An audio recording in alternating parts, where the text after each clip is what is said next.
Okay, we'll call the meeting to order. Approval of the minutes as submitted. Any corrections, changes? Tom's not here, so probably not. I'm good at correcting my own, but the date should be changed to July 7th, to July 14th from July 7th, once I said it. So my apologies. So may I have a motion to accept the minutes as amended? So moved. Second? Second. All those in favor signify by saying aye. Aye. Aye. Any opposed? Motion's carried. Old business. Tasers. I just wanted to kind of update that our recommendation went to the board and they did approve tasers with, well, I'll turn it over to John Paul because he might have some information. Yeah, I do. I got we waited until yesterday, late to get the information back from the bid from the company. This is a memo from Ricky. Pursuant to the F&P committee request, the police department obtained the attached 5-year lease quote for 8 Taser 7s, which are the upgraded tasers. Right. The total cost of the 5-year lease is $25,881. If the decision is made to go with the newer technology, it will require additional purchase of 18 cartridges each year for training. The police department tasers instructors are not certified to teach the Taser 7s, and they do not recommend that Hot Springs Village convert to the Taser 7s at this time. While the Taser 7 is newer technology, the instructor's opinion is that X26 Taser is a better tool for Hot Springs Village. The new Taser has features that HSVPD do not need. Chief Middleton confers with their opinion. Hot Springs Village can purchase more equipment for less money by staying with the X26 Tasers and still meet the needs of the department. Chief Middleton's recommendation is to stay with the X26 Taser technology. The X26 Tasers will be supported by Axion Incorporated for the next 5 years, and at that time there will be even newer technology. The cost of the 8 tasers, oh, and they don't do a lease on that X26 Taser technology. No, not the old one, just the It's new purchase only. Just the new ones. And the 11, or the 8 units, cost for buying them is $11,920 for the 5 years, for the 8 of them. Say that one more time. $11,920. Now, there may be taxes involved with that. But they've got all the attachments for them and the cartridges needed in that price. So their recommendation is to stay with those, do 8 of those, purchase them for that amount of money. And the board did approve that, so they're moving forward with that. Okay.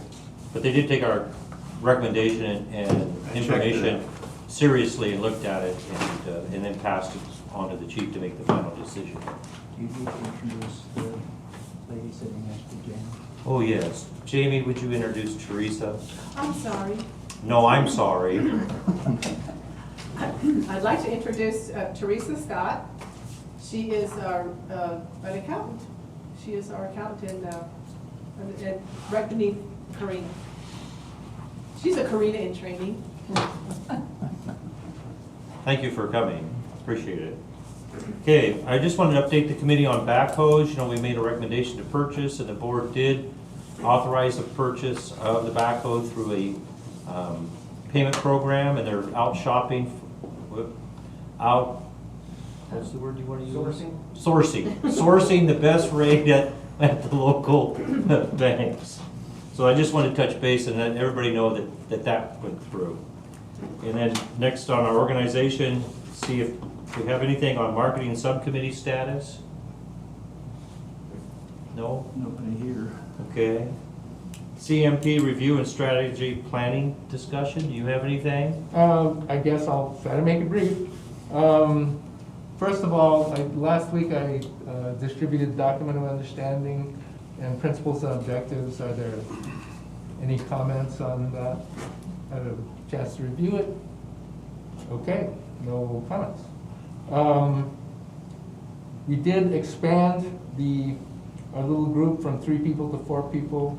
We asked Marcy to join us, and Marcy accepted, so she is now one of our members, and we expect her to be very helpful.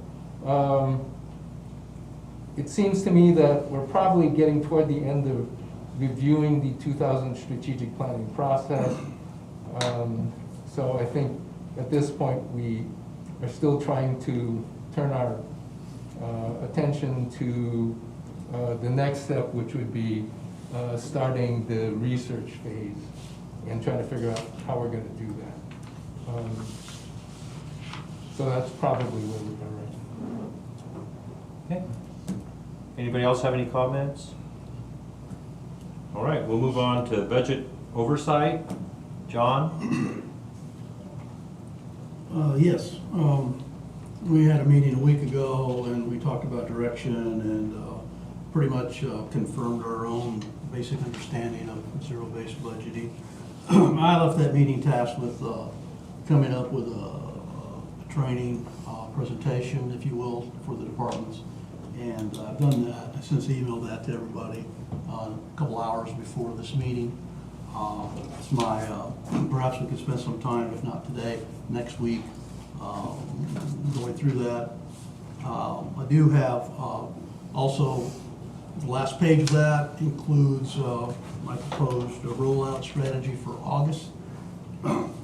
Basically, the first step would be to have the board of directors restate or reaffirm the HSV budget guidance that I believe was set out. If you recall, you made a motion for the board to approve that back then. Yes. So all I'm asking is if this is still sufficient, or might the board take a few moments and revisit it just to, you know, in case there's any last minute We can changes. certainly take time in one of the August discussion sessions again, but right as of now, that's Okay. gonna stand. I'm not as- saying it's necessary, it's just important that we have a firm footing, the group, when we go off, so we don't have to backtrack later on and start working in a direction that's wrong. So if this is correct, then that's the direction we will go. And one of the assumptions, main assumption, is that we'll be at a phase 2 state next year as well. If that changes, and that's better, so much the better, our numbers should look better. If I may interrupt, on the budget, that stands, but if you review that and think that we need to change that a little bit, that would be the time to submit changes to the board to approve new procedures. Those look pretty good, so I think we're off to a good I start. don't see a need to do that myself. And can I ask a question? Is that dealing with capital too? I mean, you're just gonna have one plan, is that correct, for the year? I mean, in case the numbers were better, you wouldn't have an A and B on capital? Well, the original guidance called for phase 2, coming up with 2 budgets, a phase 2 and a phase 3, if things reopen up more. I personally think we start with a phase 2. If things do loosen up early on in the year or at some point during the year, it would be fairly easy at that point to adjust numbers upward. Yeah, and the other thing, John, to keep in mind is that we've moved the approval date up 1 month to November now. So we've got a little bit more time To see what's going how on. things happen in the fall. Yeah, I just know whenever you plan on an equipment budget, that we can adjust. I mean, we can adjust. But think- we've got to know what to adjust to. I think Is what- two phases. We've got the absolute capital we need to still function, and then a second list right behind it that shows that these are priorities. If if things turn better, these are the other things that we need to make it even better. That's where I was going. Yeah, funding becomes available. So we just have to get them to parcel out what's Got it. the absolute necessary capital items they need to still function as an operation, and then another list showing that how additional capital would actually increase their, or reduce their expenses, increase revenue. Got it. Yeah, that would be the mindset. Yeah. And this So- is gonna be a work in process with not knowing Sure. where we're gonna wind You up at the end have of to the maintain year. some degree of flexibility. I understand. So by that, we'll move forward with that. And in August, we're looking at conducting initial training sessions with the department heads and the new general manager, bring him up to speed on where he is at. You happen to know if the new general manager has had any prior experience with zero budgeting in his career? He said budgeting, I don't know about zero-based budgeting. Okay. So anyway, we'll obviously include him with the department heads.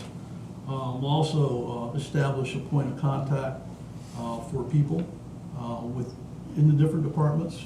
So if they have, let's say it's golf, for instance, and they're a little unsure after the presentation and they start getting into it about, not quite sure what this means or where I should go with this, I'd like to see us assign different departments with a point of contact so they can either call or participate in their meetings and be a resource to them to help guide them along the way.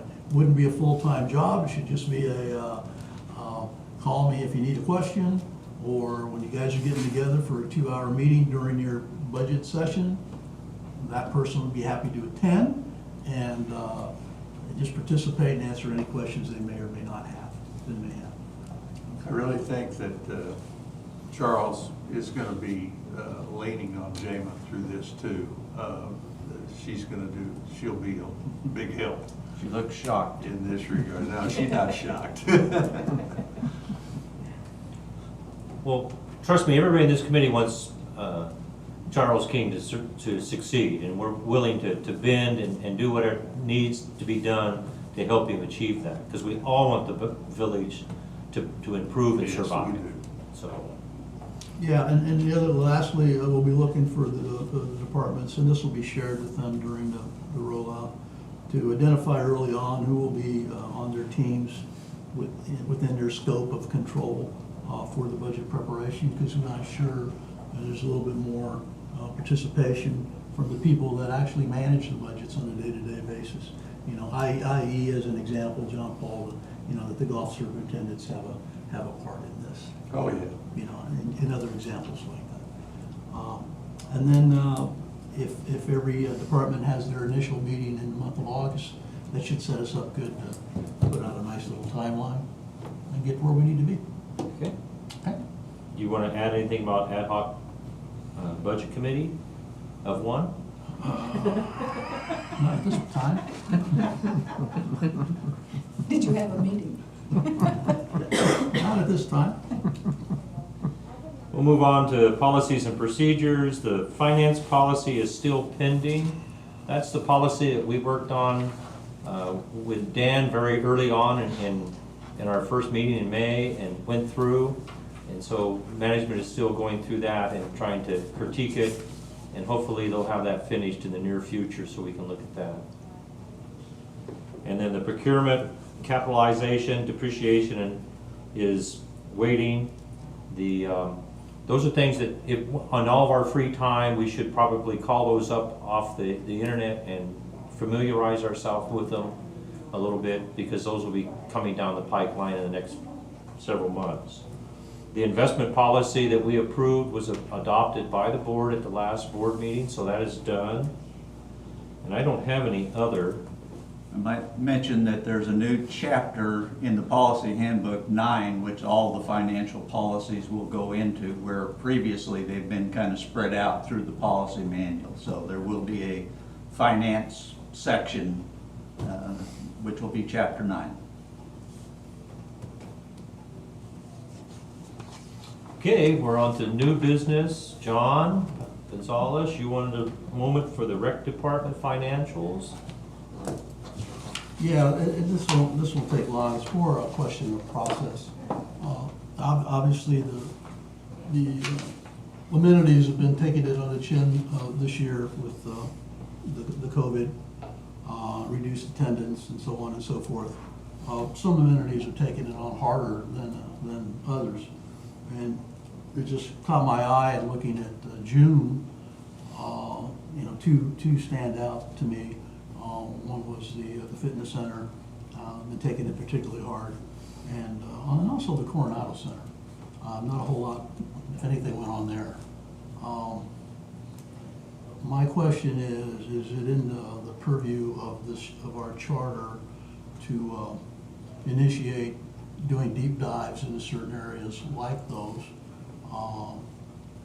rather than waiting for the budget process to unfold on its own over the next few months, to see if there might be an action that makes fiscal sense to take, i.e. potentially worst case. I'm not advocating into that right now. I have no numbers to support anything. This is just an example of where we might investigate. We lost a lot of money in the fitness center. Attendance is down. Fitness centers across the country have been closing down, okay, because of their inability to manage the virus and the restraints put on them, and a lot of them are shutting down. Don't know what the fixed cost structure is of maintaining and how much revenue is required just to maintain the fixed cost. We may want to take a hard look at it, see if it might make sense to temporarily close that facility down. Now, is that something we would want to investigate on our own, or wait for that to come upstream to us from requests from the board or from the recreation group function? That's my question. Yikes. Yikes. Who wants to tackle that? In my opinion, the first question is it strictly a financial decision? Because, our assessment revenue goes to the amenities here. And when you take one away, you're taking away a reason to come here. So that has to play into it, at least from my point of view. You're gonna look at it from a financial standpoint, and I understand that, but there has to be more involved there in how you look at it. Yeah, and I totally understand that, and I'm not advocating one point or another right now at all. But attendance is down 80%, so there's not a whole lot of participation there now. So that's my question. So I think what John's trying to say is how much are we willing to subsidize to keep the facility open for a limited number of people? And we're not advocating that, but we really have to kind of, eventually we're gonna have to look at that if this virus continues on. No question. And would there be a refund involved of annual fees then? There's all Because kinds of- right now, they're not refunding, are they? Or what is the They, decision there? they did refund for about a month and a half of Did the they? fitness center when it was totally closed, Okay, on a along with some permanent- other amenities, but it is open. Originally, you'd have to be there 15 minutes before opening, say it's at 5:45, and they take the first 30 people to come in. Okay. And so my fear was, well, with my luck, the way it goes, I'll be number 31 or number 32, and then they're waiting another 2 hours before you can get in. But I went there and they've only hit the 30 people maximum in that facility twice, so they were keeping it open, letting people come in as long as you signed in, did your temperature and that. And if they got to 30, then they would close the doors until somebody left, which was a good move.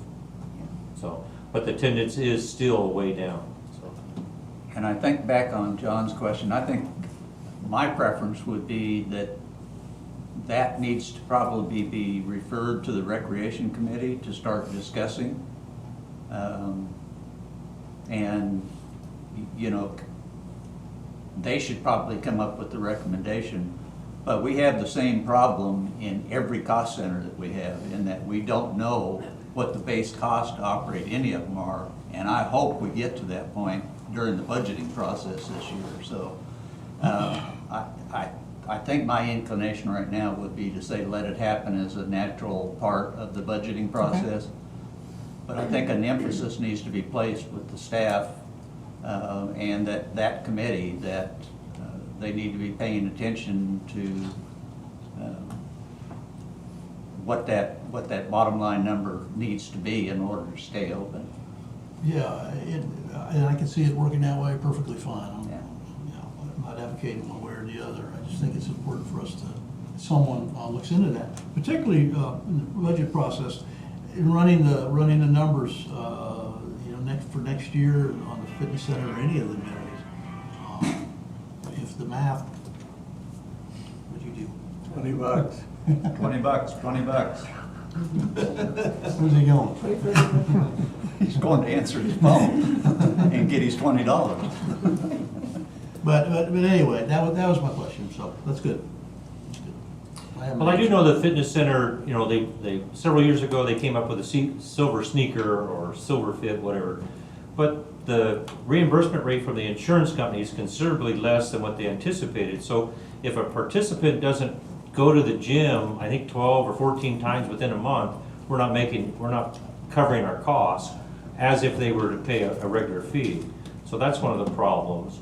And there's a lot of people still in the village that have that in their policy, their supplemental health deal, but may not know that they can go to the fitness center and their insurance company will pay that. So I think they're gonna work on trying to promote that. Try to get more Be a people in. strategy for them to. We really talked get about that in our meeting get that yesterday. done, In the staff meeting yesterday about doing some internal marketing with that too. And there are actually 3 insurance companies that they go to now. Besides Silver Sneaker, there's 2 others that they take, all about the same price range. And I think one of the things you'll see us do is a little internal marketing with that and try to help that situation. John, would it be possible or feasible for them to book your time at the fitness center, like a tea time? Yeah, but they haven't turned anybody away. Well, I think like Wayne, I would be the 31st person. What would, do you know what I'm saying? They say we're gonna take the first 30, so why would I wanna get up at? Well, you're right, but that would be part of the marketing, but they haven't gotten to the 30 but one time. It's not an issue right now. And so that would be part of the internal marketing, but I agree with you. Once we get to that number, if we do, then you should be able to book a segment like a tea time. That's a good idea. Any other comments or discussion? All right, we'll move on to wastewater treatment expenditure. And then I left in front of everybody, Financial Planning Committee capital expenditure request, and this is for the waste activated sludge pump. And Department PU 30 for $8,965, and estimated life is 8 years. And then there's a brief description.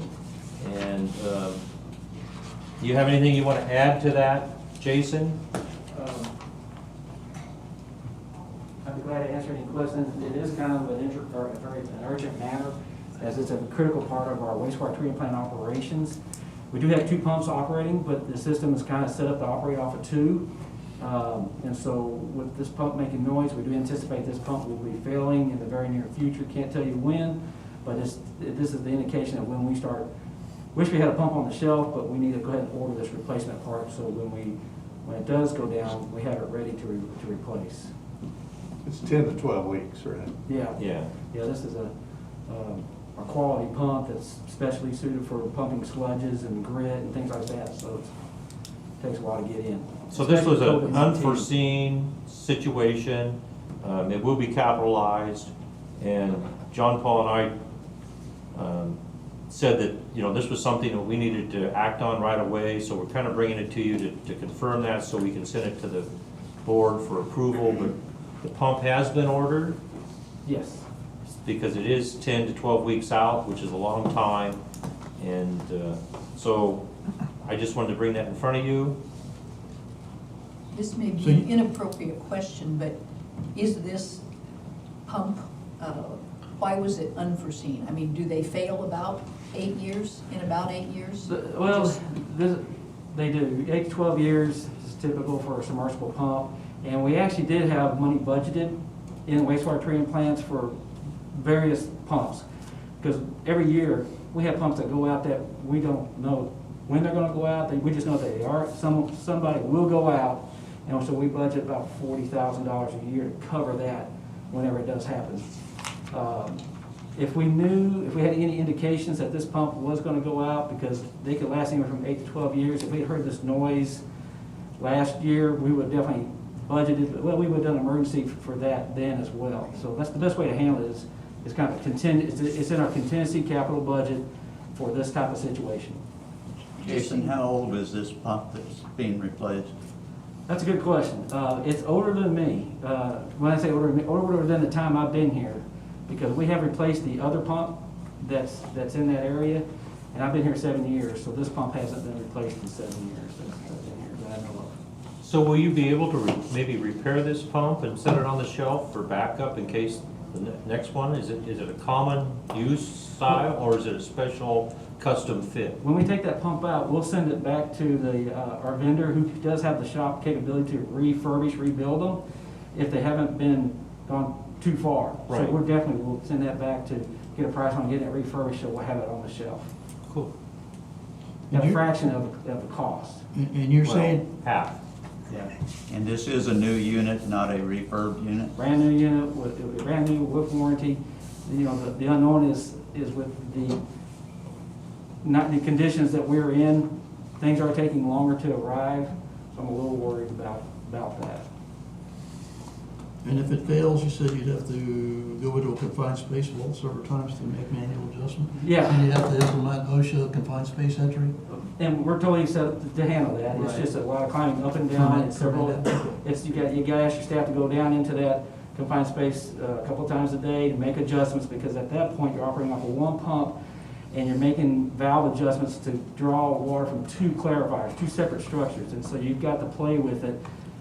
You know, as flow come in and out during the day, fluctuations, it becomes a manually intensive operation. We still can maintain compliance with our permit, but it becomes very manual at that point. Yeah, that'd be an inefficient use of manpower, for It sure. is, but we can do it for a time frame. Well, I'm very glad that you caught it, Yeah. But our and we got it staff- ordered before it does go. we're That's trying- important. We're trying to be proactive, we're totally reasonable. How long before it'll be here? At least 3 months. Oh, 3 months? Yeah, 12 weeks. You know, we'll do everything we can to expedite, we'll do everything we can to see if it's on the shelf somewhere in America here or nearby, but a lot of times these have to come from Sweden. These are a flight type of a pump, it's a high-quality industrial grade pump. So my question is, we could cancel it if we had to, but do we need to put this on an emergency mail or email? It's already Or ordered. can it wait till the next meeting? It's already ordered. It's already I ordered. understand that. Oh, okay. If I can expedite it, I will find out. And if it costs more, I will find out and come back to you. Oh, to expedite it, you mean? Yes, sir. Okay. If I can have that. I think his was a procedure. Do we need Yeah. to send an email out to all the board directors to Ahead get of time, or ahead can of we time? take this up at the regular I think we can board take it meeting? out at the regular board meeting. Normally, we would not get approval from the board on purchases like No, this. it's a regular board meeting. You're fine. We're fine. Any questions? Thank you very much. So may I have a motion to approve this, and we'll send it off to the board? I make a motion that we approve the expenditure, recommend approval of the expenditure by the board. Okay. Do I have a second? Tom seconds.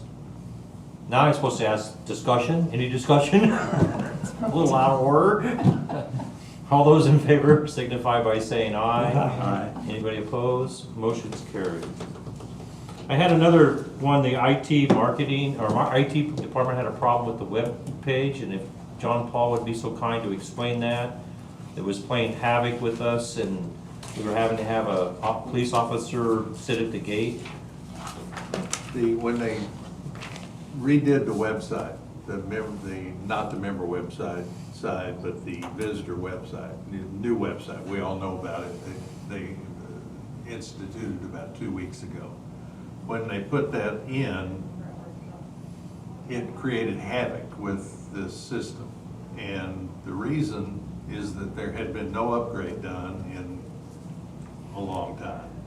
And it had patches on top of patches in the system. And we needed an upgrade badly. And one of the byproducts of it was that even the gates were losing the names at the gates. And it was requiring a long time to upload if they could get them uploaded. That's just one of the byproducts of it. There have been slowdowns in the system. I noticed Ella has been talking about it. And if anybody was trying to do something, it was unintended consequences, basically, the easiest way of talking about it. So, assign an emergency PO for that to upgrade the system that needed to be done years ago. And so they're working on it last week. It was gonna take about 10 days to 2 weeks to get it in. They're 7 days into it. So I'm thinking next week we'll have the fix in. One of the things we had to do was keep a police officer at the east gate all night for 6 nights because they couldn't use the cars if we shut it. So that was an easy fix for me as far as signing an emergency PO to get this done instead of keeping people out there. So that's where we are with this. And you've got the amount there, I think. Don't you? No, I haven't, they haven't responded to my email. It was $5,200. To 75 and, $5,200 on the low end, $7,500 on the high end, depending on how much work we did. I told them to do everything we could to keep it at $5,200. So that's where we are. Which system was it that was outdated? Was it something in Total E? No, it was, it doesn't have anything to do with the Total East Side. It's, I forgot the name of the company now. You have it?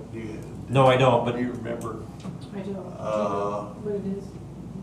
Anyway, it is not the Total East Side. They're working on another fix for something else that was started before all of us got here. But that fix should be finished fairly quickly too. That just has to do with the surcharge. But this is on the other side of the new portal for the website. I wish I we'll knew have more about it. information when we get the capital expenditures. A little more technical than that. I just wanted to, Yeah. yes, better than having a policeman at the east gate every night. And then something I didn't get that Jason wanted to cover was we had approved, originally this committee approved about $167,000 for the culvert repair, and the board had approved 250, is that correct? 255. I think. 255, and he just wants this committee to verify it. He's trying to dot all his i's and cross all the t's. Actually, the board approved $500,000, not to exceed $500,000 in the board memo. But we had the stipulation, so that's the contract, that's the whole project, but they had the stipulation, we would only allow the contractor to do X amount of work and then stop. And initially, we told them to do the first 3 culverts, that added up to like $155,000. But Dan was saying, and several members of the F&P was saying that y'all had actually approved to allow us to spend up to $250,000. 255, I believe it was. 255. And so I'd like to formalize that and show you with the phase 1 field order, the blue column of well, it's not blue, but the second from the right column of your spreadsheet. That is what we call phase 1, and we'll do 5 culverts for a total of $232,732.93 as our phase 1, and stay under that 255. That allow us to do the Diamante. We're back on to doing the Diamante culvert.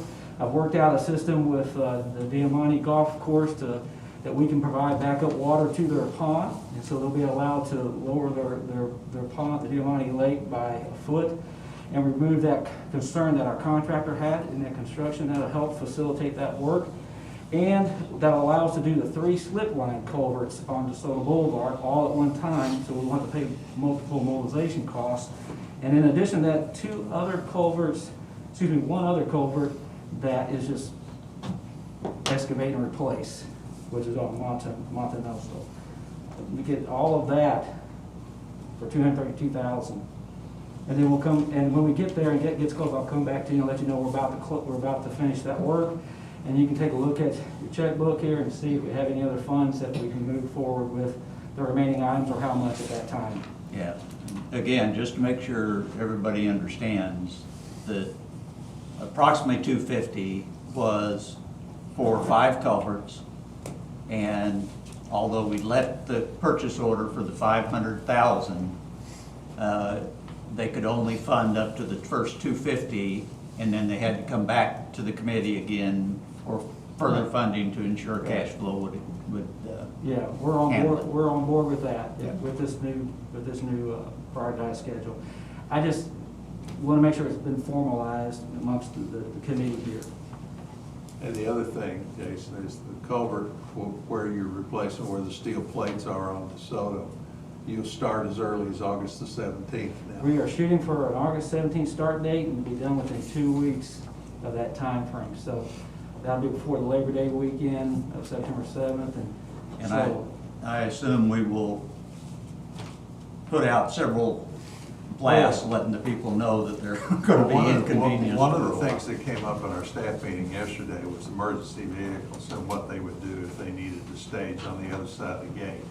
I got a couple of emails from the fire chief today, Jason, and he's identified a couple of places that emergency vehicles might be able to bypass that and go around. Not everybody, because it goes through dirt road residential areas, and we wouldn't be able to route the whole world that way, but it might be a fix for the emergency vehicles. So we're looking, there's two places that we're looking at right now. I think that would be a huge concern. So- Yeah, it is, and that came up in the staff meeting yesterday when we brought this up.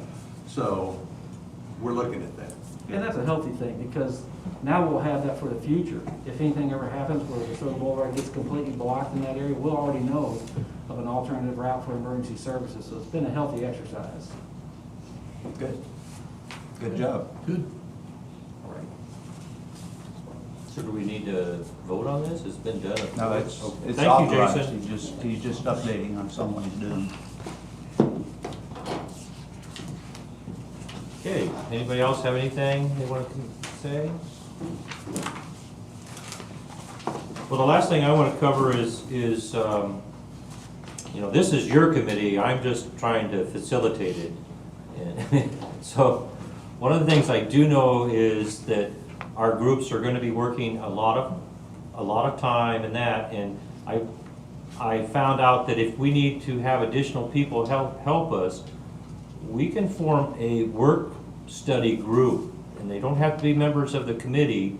We should have a committee member in that group, but we can get outside people to come in and do a study for us, help us, and one of the criteria is they must be a member in good standing. So if we're running behind or you feel pressured and we need to spread this out a little bit, keep that in mind, that we can get 3 or 4 other property owners to come in and work on a thing for us to alleviate some of the pressure. Yeah, we can form as many ad hoc committees if we want to, really. Well, they call them work Work groups. groups, Ad hoc, we'd have to go to the board, but a work group, we can do on our own, as long as the members are in good standing. So we need the member's name, and then we'd have to check with the POA to make sure that they are in good standing. So I want you guys to really think about utilizing that if possible, because I don't want to overwork everybody. We're planning on trying to make Morris feel comfortable, so he'll take a renewal of 3 years. Yeah, right. Anybody have anything else? I'll back up to the subcommittee, number 3, ad hoc budget committee. Refresh my memory, what are we looking for there? I don't know, I was in the agenda, I just copied Dan. I don't have a clue. I think it started out with the memo that was submitted like in August of last year. Yeah. You remember that? And just where was that in terms of being implemented? I mean, that committee's long gone. Yeah, I know. Yeah, but I think we were all sent a copy of that final document that we had, that we put Yeah. together. Right. And we were supposed to be reviewing that, so I'll take that off. But I wanted to get this posted on, at least on the website, that we haven't been doing. I wanted to get it to you prior to the meeting.